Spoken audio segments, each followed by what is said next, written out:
Una-una po, I'd just like to greet our mayors, of course, who are all here. Our LMP President, Mayor Fidel Simatu. Our Vice President, Mayor Jeffrey Sagit.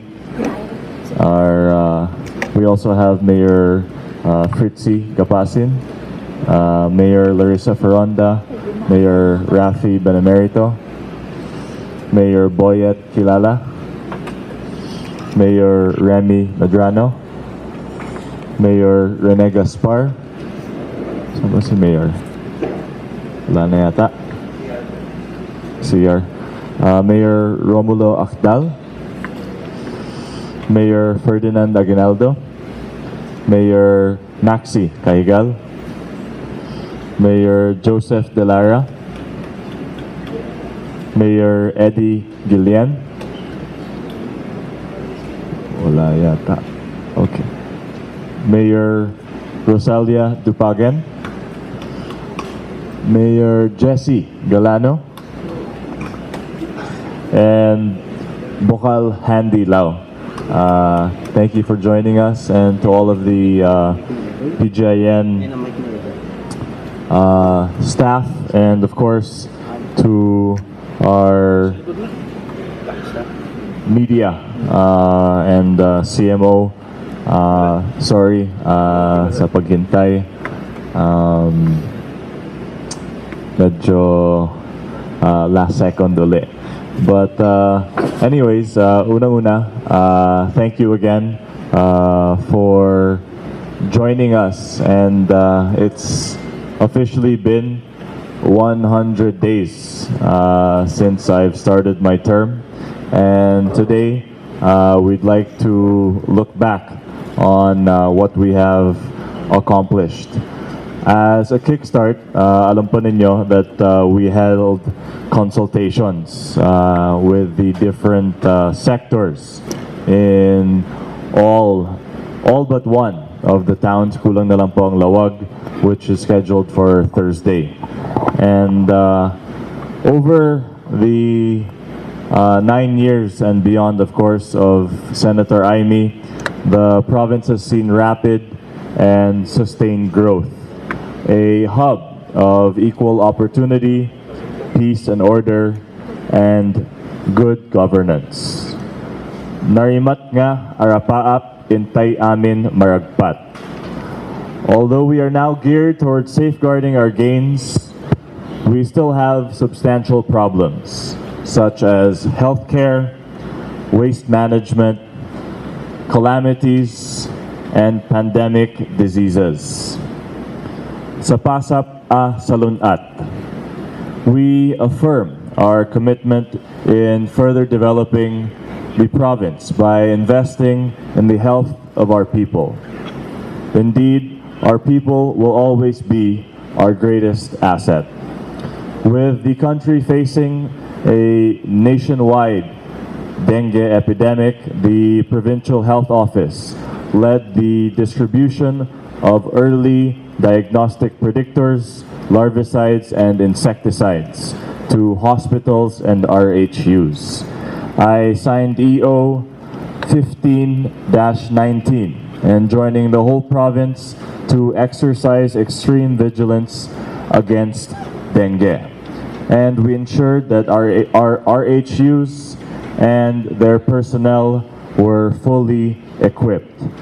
And finally, our efforts have bore fruit, and we are glad that our dengue cases have finally plummeted.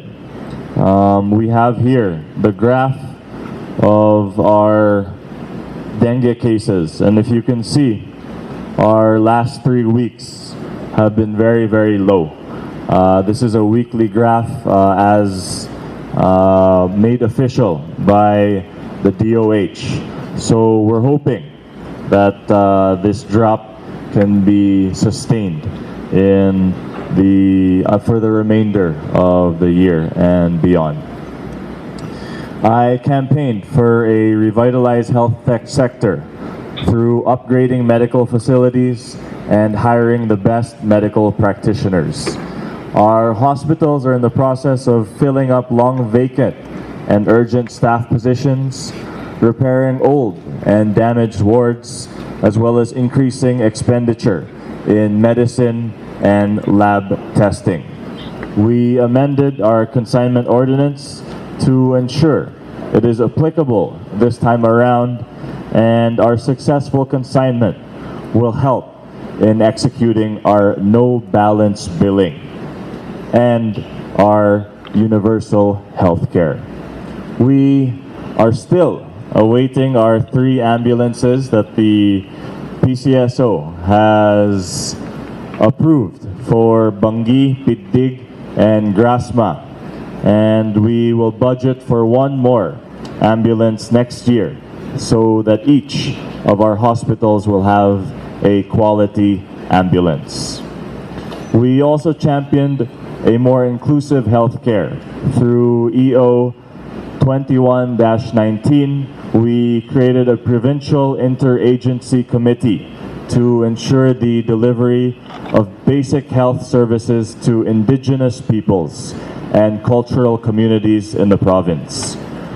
We've also, I'm happy to announce, we have set aside 5 million for the hazard pay of our health workers, which will be given before year's end. Ang balita ko, nauna pa yata ang mga mayors sa hazard pay. Kaya naman nagreklamo ang mga health workers namin that sila na daw ang last. So we're glad to finally answer their pleas and their cries for their hazard pay, and before the year ends we will issue that. Also for the first time, if I may add, this will be the first time that the provincial government will issue its hazard pay. Also for the CapEx, we initiated recently our anti-flu shots for our seniors, and soon we will be administering the anti-pneumonia shots naman.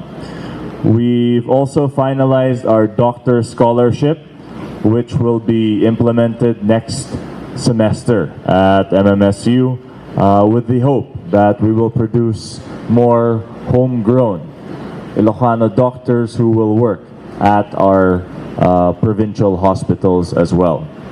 We have also, siguro alam po ninyo, begun the strict implementation of our motorcycle riders. Alam po ng mga mayors to, this has been one of my emphases na we need to ensure that all of our motorcycle riders are of age. First of all, have licenses and have helmets, especially when on major roads.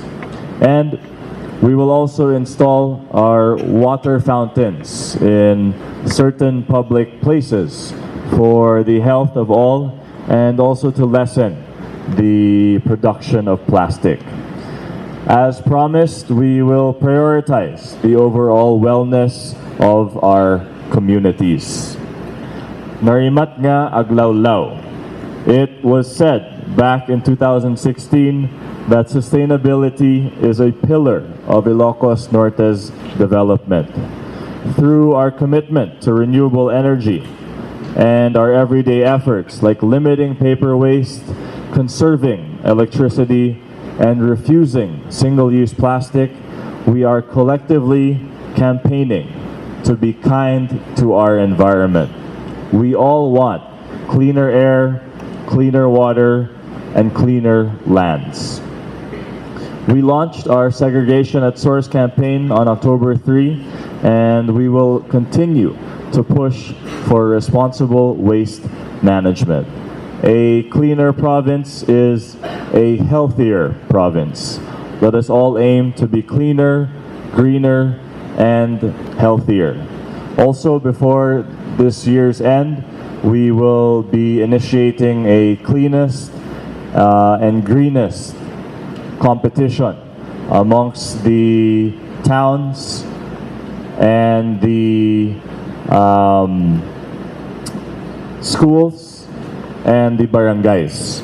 So we're hoping that this will incentivize our LGUs and our schools to aim to be exemplary in their cleanliness.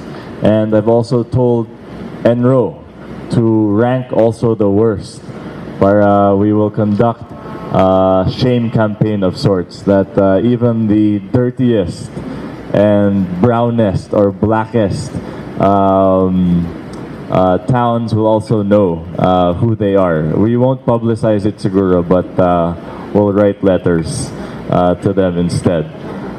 We will also, in line with this, we aim for the full implementation of RA 9003, or the Ecological Solid Waste Management, and our anti-littering ordinance and our anti-plastic ordinance. The mayors know very well that we allotted 65.6 million of our development fund for garbage trucks and similar waste management funds for their use as per their requests, personalized requests. And we'd also like to make mention and thank the DNR for their donation of a plastic recovery facility worth 25 million in Marcos, which we are also waiting for.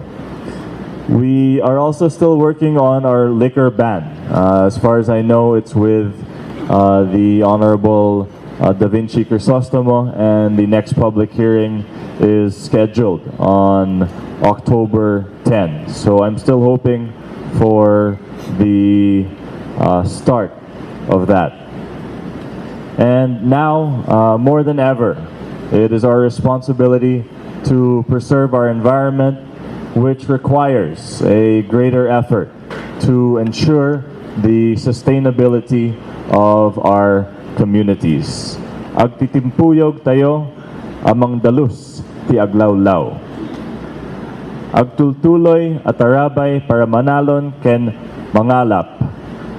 Agriculture has always been the lifeline of Ilocos Norte, serving as the major source of livelihood.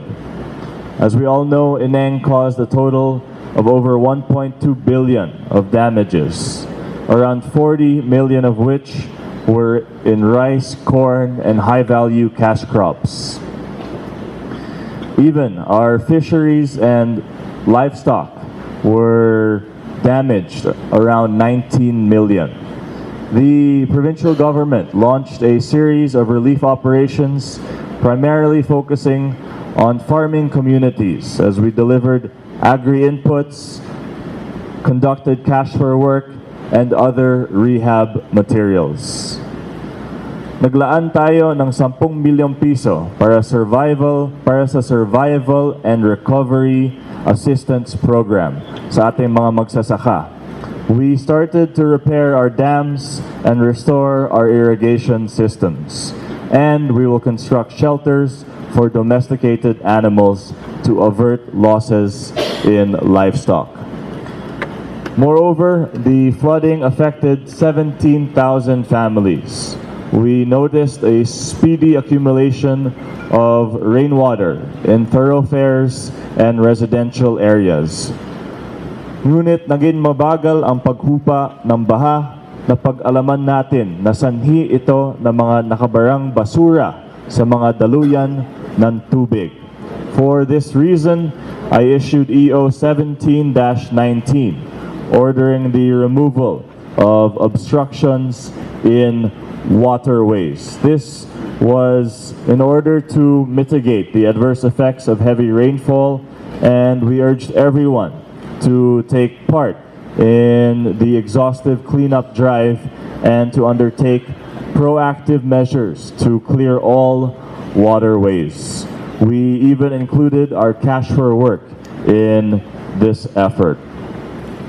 Hastening our post-calamity efforts were seedlings and fertilizer provisions, alongside interest-free loan assistance from DA, as well as aid from the DSWD, Chinese consulate, government agencies, and other LGUs, and our private partners. Walang naging problema sa supply ng relief goods at gamot. Hanggat mayroon ang probinsya, ay mayroon din tayong ipamamahagi sa mga tao. Hindi lang ito para sa mga nasalanta ng ineng. Pinaghandaan din natin ang mga paparating pang mga bagyo. We appreciate all your help, especially the personal appearance of our very own Senator Amy Marcos, Senator Bongo, and Secretary Dar of the DA. Supporting the expansion of production areas for high-value crops, we also distributed agri-inputs and small farm equipment for garlic seed production programs. Again, I would like to thank our department heads, our armed personnel, and national government agencies. We could not overcome Ineng alone, and to those who have worked tirelessly, you are the heroes of this calamity. Agyamanak kada kayo amin.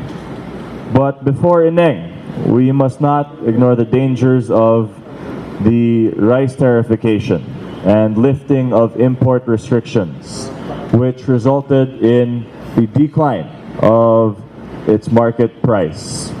We have appropriated initially roughly 10 million pesos for our buyback program. May pundo ang probinsyo para sa mga magsasaka. We will buy some of their stock and we will ensure that the provincial sufficiency of rice, which is at 250%,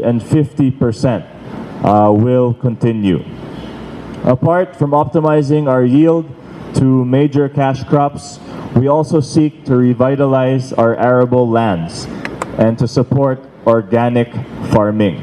We have been told that our soil is dying due to the chemicals used for crop harvesting. We address this through a series of soil restoration, and one of the pioneering areas to conduct the initiative was the municipality of Bacara, where we had a 50-hectare plot which we restored and revitalized.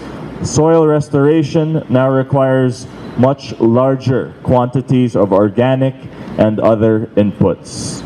We are determined to continue assisting our agrarian sector by promoting productivity, innovative practices, and farmer welfare. Naurnos at transportasyon.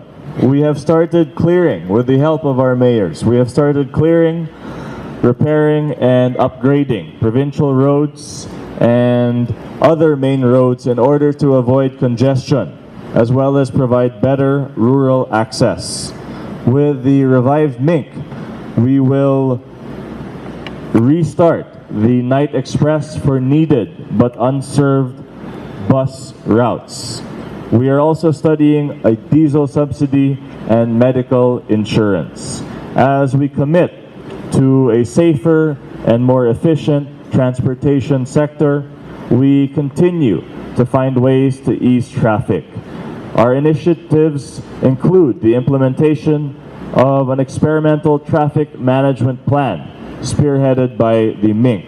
We'd like to thank the PNP and the mayors and their staff for their contributions. With this, we move one step forward to providing safer and more efficient transportation services. At adu apagpuunan ken panggedan.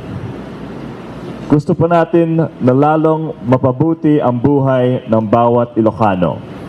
Tourism is one of our powerhouses in Ilocos Norte. We hosted ATOP for the first time, and I saw Ayan enter recently, and I'd like to commend Ayan Raquel on another successful hosting, and also for placing third, which we are still proud of. So I'd like to mention that we also have sa tulong po ng Globe Telecom ay nagkaroon na ng Wi-Fi connection ang Provincial Capitol. The Aurora Park and Laoag City Hall are almost finished, and IT Park and Batak City Hall will be the next locations. We are planning that public parks, other city and municipal halls will be the next destinations, as well as schools and hospitals.